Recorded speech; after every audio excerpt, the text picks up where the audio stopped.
Hey guys, welcome to another English commentary done by Diggity. This is going to be the OSL type. Whoa, nice little warp there. So at the wow, 3 o'clock position we have Jaedong and Brown. It's a good thing they're different races.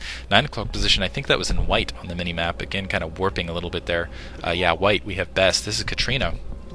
Favors Protoss highly on this map, so we'll see if Best can pull it out. What's going to happen here is if Jaedong wins, he advances automatically, because he basically beat his other 2 opponents in the tiebreaker set. If he ends up losing, that means he goes back to the end of the line.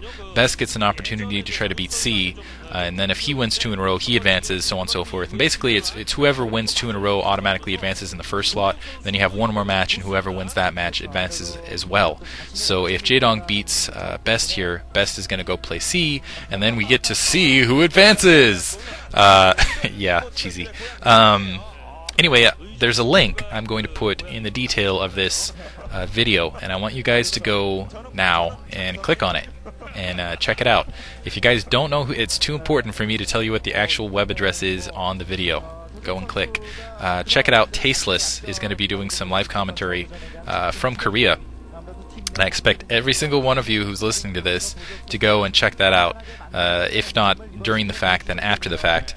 Basically, it's kind of a sponsor thing. It looks like they're kind of testing the water for kind of foreign StarCraft stuff. And my guess is they're going to check the numbers of the IPs coming in and see where they're coming in at, and from there decide whether they're going to try to get esports in like the US or Sweden or someplace like that. So go check it out if you want to see esports otherwise. Looks like Jaedong's going for his expansion.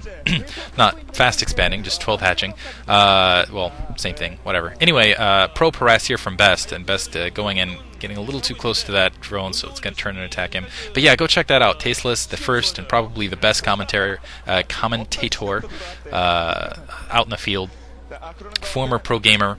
I guess, well, I wouldn't call him pro because he didn't. I mean, it's not like pro gamers like in this sense where they're paid to do it for a living. Top in the U.S. Ended up going to World Cyber Games, stuff like that. Yeah, so in that field. So top foreigner. Let me put it that way. I'm not quite sure how to categorize that, because they're not exactly pro, because pro suggests professional, suggests getting paid, but top-notch player, better than me by far, that sort of thing. Awesome Protoss guy, and just a fun guy to listen to. So go check that out. Go click the link, that's all I'm saying. Also check out sc2gg.com. Lost Wraith, I'm not sure if we're getting links up for them, when we're getting links up for them, but Lost Wraith and Redline have started doing some commentaries of their own. If you go to, I think it's Lost Wraith SC on YouTube, you can find that. Also check out Rise, of course, SC2GG Rise. Gateway going down, not even seeing that second, excuse me, seeing that 12th hatch, gonna put down a gate before he ever sees a cannon. So Jaedong not forcing any zerglings to kind of force that second cannon push, and it looks like that second nexus is already going up. Really feel like the distanced map positions really favor Protoss when it kind of comes to something like this. So we'll see if Best can kind of make the most out of that. Although I take that back, because really with that Corsair, it's going to have to go the maximum distance before it gets a scout into Jaedong's base. So as you can see, well, usually what you'll see happen is that Overlord will be brought around and it'll check in the backside of the base. Sometimes a second Overlord will be brought up. Looks like the second Overlord's actually already in position. It'll be brought across the secondary just to double check and make sure that he's facing Corsairs and not some cheesy double gate. So basically you're sacrificing an Overlord for that sort of thing, but it's worth it for the information to make sure you're not just all of a sudden getting outpopulated. Looks like that Overlord's going to wander in right now. But anyway, yeah, starting to back that first Overlord out. But anyway, yeah, because of that distance, Jaedong's going to have a slight advantage if he can get rid of this probe first. If he can get rid of this probe, he's going to be, it looks like he's going for 3 hatcheries. And a 4th hatchery out in the field. I don't know that Best has actually scattered that out, so 4 hatchery build. My guess is he's going to kind of follow suit along with Yellow, and I can't even remember who else. I think Luxury also did this for a 4-hatch Hydra build. And as you can see, there's only a single cannon down to the front. We'll see, it looks like the gas going down the secondary. And we'll see if Best kind of adjusts for this. He's got a cybernetics core down. He's going to put his gateway down here. And really, I feel like to defend against that, what I do is I go Reaver. I know some people go Templar, just flat Templar and go Psystorm, and other people. But basically, the point is he really needs to scout it out so he's prepared for it. Looks like the 4th hatchery almost up. Going to lair right now and getting his Hydralisk den simultaneously. So going to go for a Lurker Hydra build.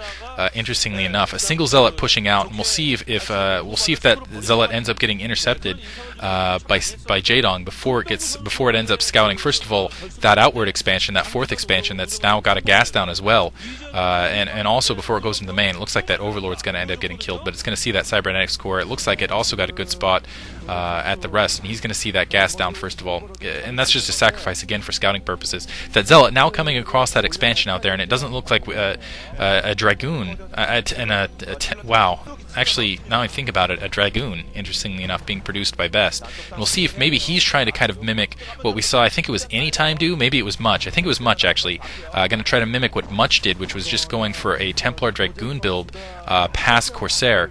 But when he did that, he didn't produce a single Corsair, and I thought I saw a Stargate going down in the background. We'll see if there is a Stargate, in fact, in the background here in just a moment for Best. Come on, go. Yeah, there's the Corsair right now. We'll see if he continues with that, getting 2 more gateways down. First of all, he needs to get those 2 gateways down. He knows he's going to be running a 3rd gateway down because he knows he's going to be facing Hydralisk in not too long. Also getting the Templar archives down. He needs to upgrade Psystorm as quickly as possible. And yeah, he really needs to start pumping the Corsairs as well if he's going to have any kind of semblance of defending his front. The nice advantage is there's no it doesn't look like there's any Overlord anywhere near the base, and it's going to take an Overlord a long time as it's not speed upgraded to get across. Looks like a couple Zerglings pushing out, 2 Zealots and a single Dragoon out in the field, so Best trying to apply the pressure quickly before he's seeing a lot of units out. Looks like that 3rd gas going down, Spire going down as well. So that really, and it looks like he's going to go for his 3rd expansion because really that's the issue is can Best hold, can he get that 3rd expansion? Because in this build, what Jaedong's essentially doing is with those Hydralisks, with those Lurkers, he's just going to try to box, basically just pin Best into his own base, and now he's got those Hydralisks out, and basically just kind of whittle him down economically. He's already got an economic lead. We'll see if he can push it down from there. So Photon Cannon as well as the Nexus going down, just being held with just by 2 Zealots and a single Dragoon there. Looks like a single Overlord getting kind of killed out in the field there, and it looks like I'm not sure if I saw an evolution chamber down or not. I'm not. That might be the building right there. No, it's another hatchery going down. So 5 hatcheries. So 5 hatchery lurk going out in the field right now, and I only see 2 Corsairs. And I saw that again, that Sunken Colony. I'm not sure if Jaedong has enough out in the field to really defend against this, and he's going to have a hard time with those. Yeah, as you can see, he has Hydralisk there, but he's going to have to back them up. And he does have speed upgrade now with the Overlord. Snuck it in. Ended up, I guess that's where that 3rd gas was going. I was wondering why we weren't seeing some more Hydralisks here, and it's going to be because he was getting speed upgrade on those Overlords, realizing the distance playing a big factor. Going to be able to take both Dark Templar down. And it looks like he has a sizable enough force to actually take this expansion here out. Going to pick off that Dragoon and that extra cannon, and this is really putting a huge amount of pressure on Best. Best has to defend this expansion right now, otherwise he's going to just fall way behind. Let's see if he...